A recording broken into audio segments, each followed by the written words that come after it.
Hi guys, and welcome back to my channel. My name is Kathleen, and today's video we are going to be talking about An Amber in the Ashes by Sabaa Tahir. So I decided to do this review completely last minute. If you watched my May wrap-up, then you know how much I loved this book. Pretty much it is my favorite book that I read so far this year in 2017. I just had a really enjoyable time reading this book. I really connected with the characters, and I really loved the plot line and the world. I gave this book 5 stars, of course, so I wanted to go ahead and share my feelings and thoughts with you guys regarding this book. So let's go ahead and get started with the review. So An Amber in the Ashes is the first book in the fantasy series by Sabaa Tahir. It is actually inspired by ancient Roman Empire, and I definitely saw that in this book, and I definitely really enjoyed that. So in case you don't know what this book is about, it is about these two characters named Leia and Elias. And Leia is a scholar girl whose brother gets arrested for treason because of his ties with the Resistance. The Resistance is this group of people who is trying to bring down the martial people who have enslaved the scholar people. So Leia reaches out to the Resistance in order to get the help to break her brother out of prison, because once someone gets arrested, especially for treason against the martial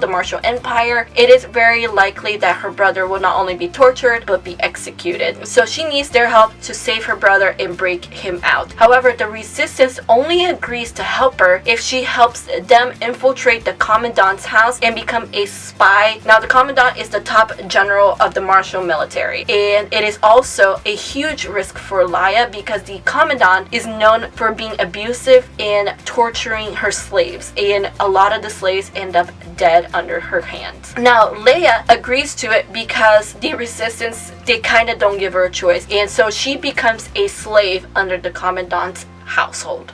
Now, Elias is actually a soldier in the martial military. He's actually still a student, and he's actually about to graduate from the Blackcliff Military Academy. And he is actually a really good soldier. He's actually the top soldier student of the Blackcliff Academy. And he's actually about to graduate, but even though he's the top student and about to graduate, he's actually its most reluctant soldier. He actually is planning on deserting the army the day of his graduation, because while everyone else will be out celebrating, he believes that that will be the perfect time to disappear, because by the time anyone realizes, he will be long gone. Now, Elias actually never ends up deserting because the augurs, who are these religious wise men who actually have magic in their bloodline, they convince him to stay because they tell him that by staying he will find his true freedom, and that if he runs away he will actually become the monster that he's afraid of becoming.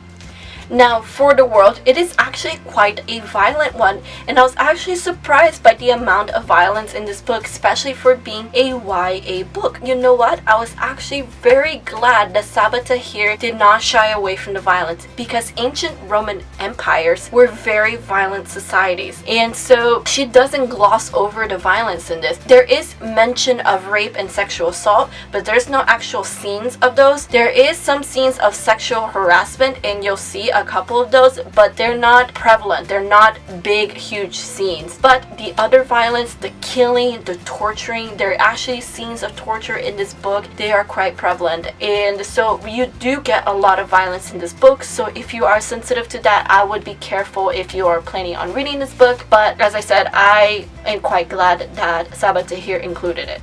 The magic system, to be honest, you actually don't get to see a lot of it in this book. You do get the augurs, who are, as I said, the religious people, and these religious men who have the ability to read minds, and they can also actually see the future as well. But we also get a lot of magical creatures like jinn that are featured in this book, but for the most part the magic is very minimal. We are getting a lot of world building and a lot of character introductions and character development, and we actually see a lot more magic in the second book, but in this book it's very minimal. It's there, but it's not very prevalent in the story. So let's go ahead and start talking about my favorite part, which is the characters. The characters really made this book enjoyable for me. Leia, to be honest, in the very beginning, she was very weak. Well, she was always waiting for others to do the things that she was reluctant to do because she's such a cowardice character, and she actually mentions that. She says that about herself all the time, that how she's scared and how she doesn't have the strength to stand up. She realizes she's a weak character, and slowly over the book she actually grows as a character, and she grows as a person, and she actually gathers that courage, and she gathers her strength, and she becomes more courageous. So Leia goes through a tremendous character growth and development, and I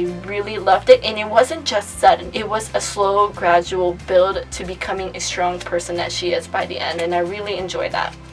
Elias is definitely my favorite character in this book. He grows from someone who simply wants his freedom. The reason why he wants to desert the army is not only because he feels guilty over the people that he kills, because ultimately their blood is on his hands and he doesn't want that anymore. He doesn't want other people's blood on his hands, and also because he wants his freedom. Even as he graduates as the top soldier of Blackcliff, he is still going to be a soldier of the Empire, and so he will for the rest of his life still be taking orders, and he doesn't want that. He wants his freedom. Seeing him from the beginning of the book to who he is at the end, especially with his interactions of Leia, and seeing how her and her people are suffering at the hands of his people, is absolutely beautiful. He is already a strong character, especially physically strong, but he grows also morally strong, and I love Elias. Elias is definitely one of the best characters I've had the pleasure of reading in a long time, and his character growth was just so beautiful, and I love who he is by the end of the book. I love that not only can he kill a man without much effort, but he also feels guilty, truly guilty over that man, but not only because that man's blood is on his hands, but because that man was a person. He views the person that he kills now as human beings. It's hard to explain his character growth without going into spoilers, but it was just so beautiful.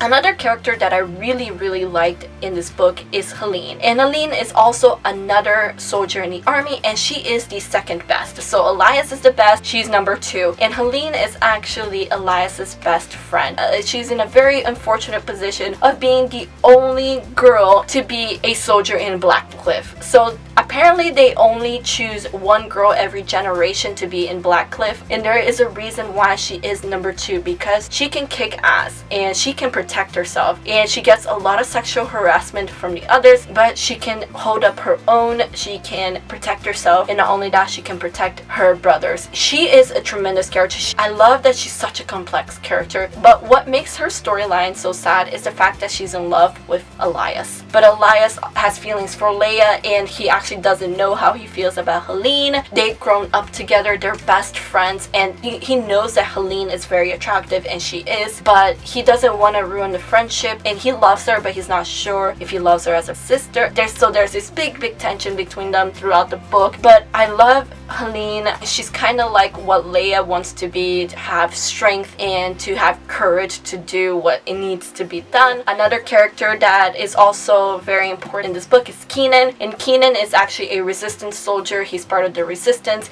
and he's actually helping Leia break out her brother from prison, and he ends up developing feelings for Leia, and he's so determined to help Leia. So I do like Keenan as well. I have to say, I'm a rooter for Elias. I have loved Elias from the very first moment that I read about him in this book, because he's amazing. As I said, he's my favorite character.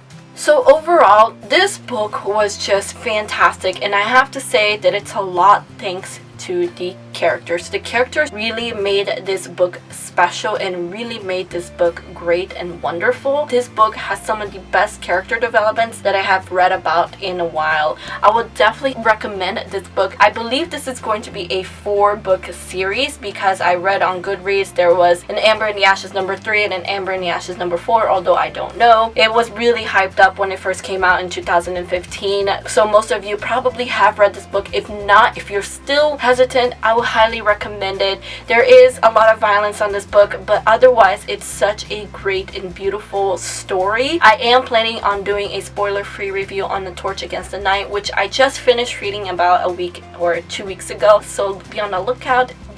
Anyway guys, thank you all so much for watching. I really hope you enjoyed this video. Please give it a like if you did, and subscribe to my channel if you're not already. All of my social medias are linked down below, including Twitter, Instagram, and Goodreads if you'd like to follow me. I hope to see you guys on my next video. Have a good day guys, and keep reading. Bye!